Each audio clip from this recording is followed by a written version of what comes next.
This is episode 2 of the Home Court Hecklers podcast. I'm Will. I'm Josh. I'm Kyle. And you might be wondering, guys, why are you in a different spot this time? Well, it's simple. We may be the Home Court Hecklers, but we love to go on the road. Yes, we do. Yes, sir. With that being said, grab some popcorn or whatever snack you think is set. Enjoy the show. NBA Edition, episode 2. So, a week has come and gone. We have an NBA champion crowned. Yes, we do. Yeah. Sixers fans have their egos completely destroyed, even more so than the end of the last episode, somehow, even though it's sort of the same thing as we all expected it to be. But anyhow, I digress. Two-time MVP, now NBA champion Nikola Jokic and the Denver Nuggets have won the NBA Finals for the first time in franchise history. Made it for the first time and won it for the first time. Yeah. It's impressive. I'm just glad that it's a different team. Like, it's not the Lakers. It's not the Celtics. Yeah. It's not the Spurs, It's not the Warriors, So I'm glad it's the Nuggets. Yeah, I wanted the Heat to win. I wanted it mainly for Jimmy. But the Nuggets, I'm fine with them.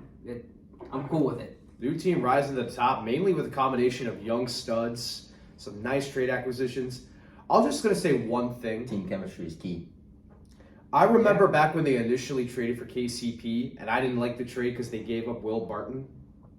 I didn't like Monte Morris. They gave him Monte Morris. They gave him Monte Morris, too. Yeah. And boy, do I have to take those words back. It worked. it worked. And honestly, I'm just happy because I started the year off saying that Jokic is better than Embiid. And I could end the year saying Jokic is better than Embiid. Let's forget about the part in between. But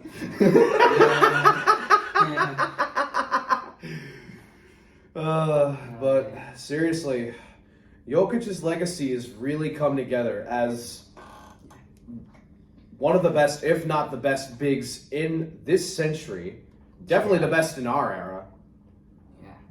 He has already, so before he was already a top 5, top 10 player, and it was just like, that was it. It was top 5 or top 10. Now, with his accolades, he could challenge Giannis for number 1, in my opinion. I think he's the best player in my opinion. In my opinion. Best team player in the league. I think he is the best player. I think he's what Luka strives to be. Yeah, and definitely one of the greatest to come from outside of the United States. Now I'm going to ask you boys this question. Mm-hmm. This might be way too early to ask, but I have to ask. Where do you see Nikola Jokic standing in terms of all-time players by the end of his career? Now that we've seen what he can do, winning a ring. 2-time MVP and an NBA champion. And he's always in the MVP running with a solid team. I think he ends... He's only been in the league for 8 years, too. I think he ends with... Wow, 8 years. 3 rings. About 3 rings.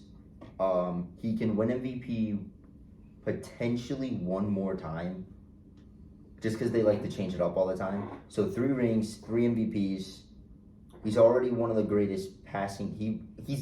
I feel like he's gonna break the record that Russ set for triple doubles, or at least go into the top 3. Really? With how amazing he is at getting triple doubles as well, I see him as a top 15 player all time.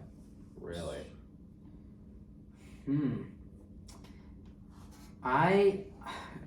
my opinion, I think he could be like top 10 maybe if he's lucky. But I mean, he had like one of the best postseasons. Like, he was better than so many former legends and current legends like Giannis and like Tim Duncan and KD. Oh yeah, better rebounds than He's had like Duncan. He's had the best postseason ever. Better 3-point shooting than Curry. Better more points than Durant. Yeah, right. So, I would say, do I agree on 2 more rings? I think he could get at least 1. I think they go back to back. I was thinking about that. But the Suns made it a little interesting. Yeah. So The Suns have been making it interesting for months, though. For years, actually, I should say. For Keep years. doing it. The Suns have been making it interesting for years, though. Like, do we really expect the Suns to do anything anymore? I don't know. yeah, Especially since I mean, Jokic has owned them for the past couple of years. Exactly. So I don't know.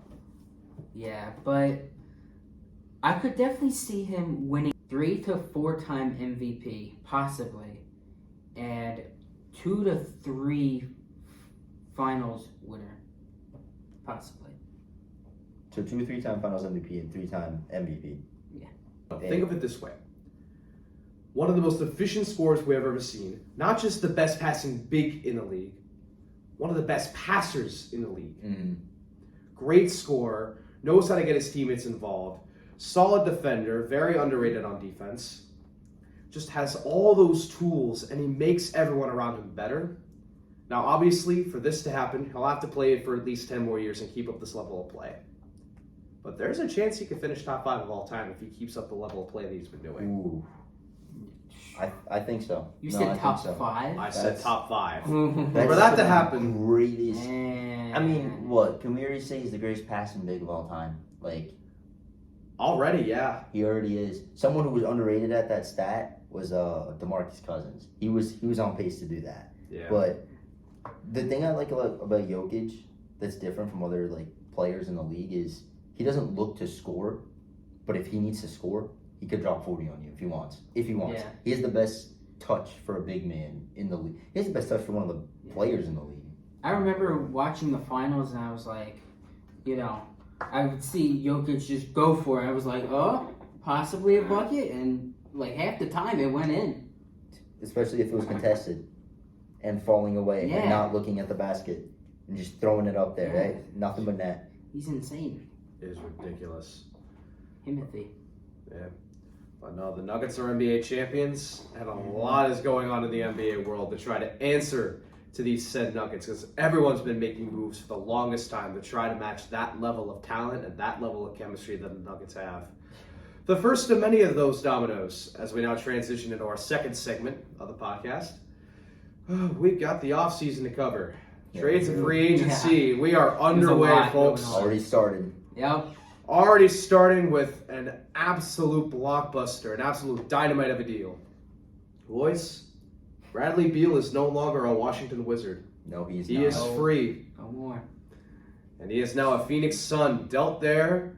Still working out the final details of the trade, but he's going there in exchange for CP3, Landry Shamet, and picks. Second round picks, actually. Second Which is round picks. ridiculous. Not even a first. Wow. Josh Not Hart. even a first. Josh Hart tweeted, CP3 for second round picks. Found it funny, It but was that's ridiculous. insane. The fact that the Phoenix Suns just traded a franchise point guard for another shooting guard, just for. I don't think they're done. I don't. I believe they need to figure out what they want to do with Ayton.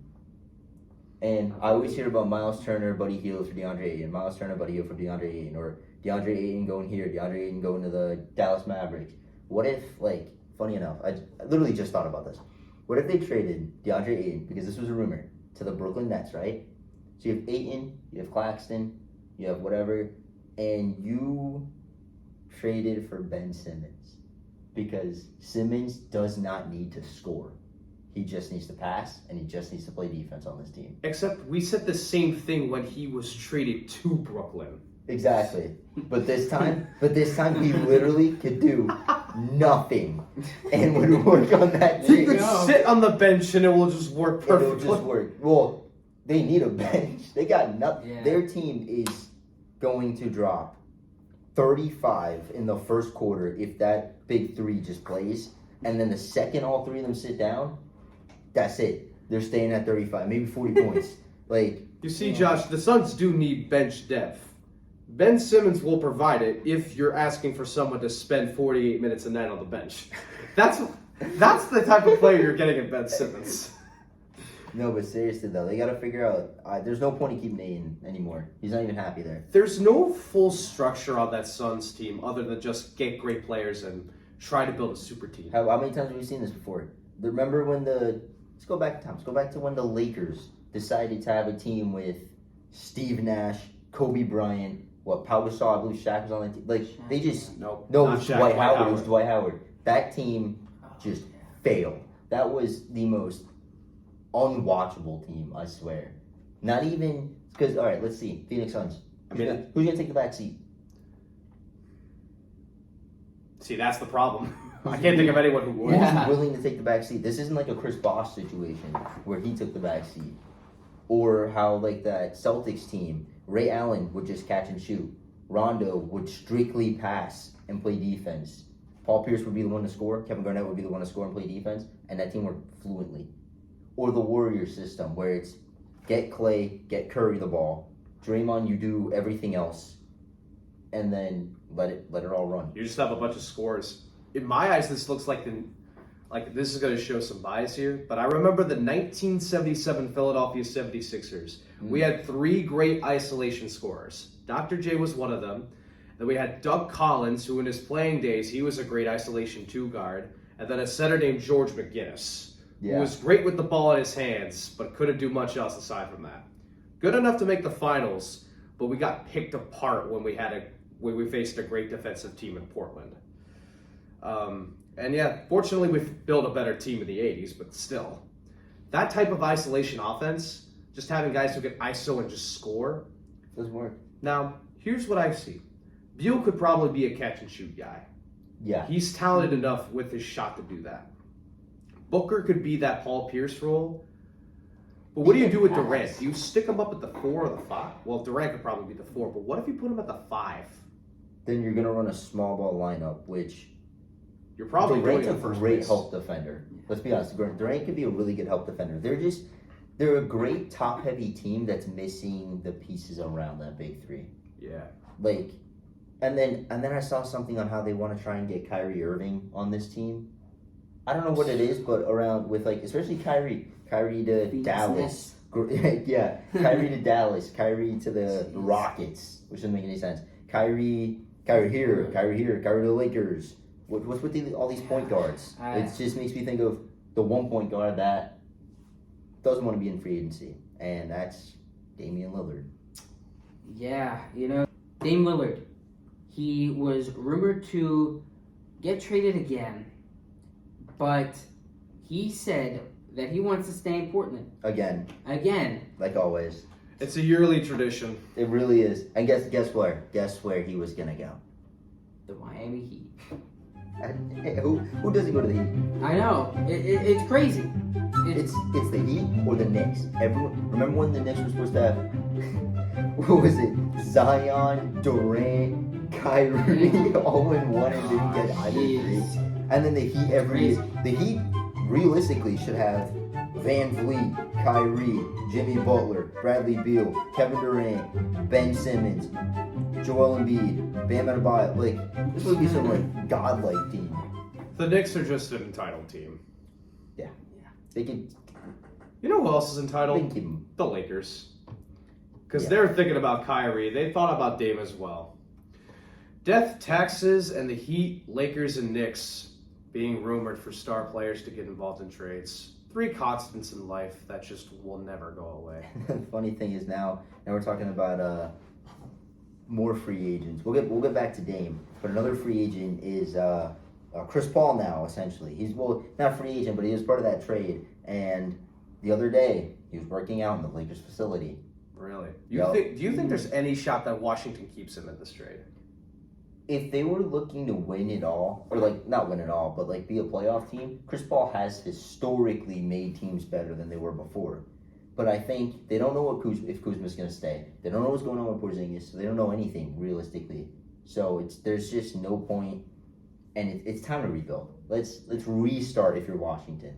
You had a good team back in the day with like the whole John Wall, Bradley Beal duo. That was one of the better teams in the league with a young Otto Porter Jr., Marcin Gortat, Kelly Oubre Jr. Like that was a playoff team. That team. They also had What Russ, was it? right?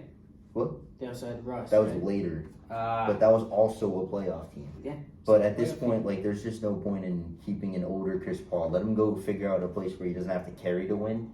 And then one of the teams that was mentioned that might be a redirection for Chris Paul is the Clippers.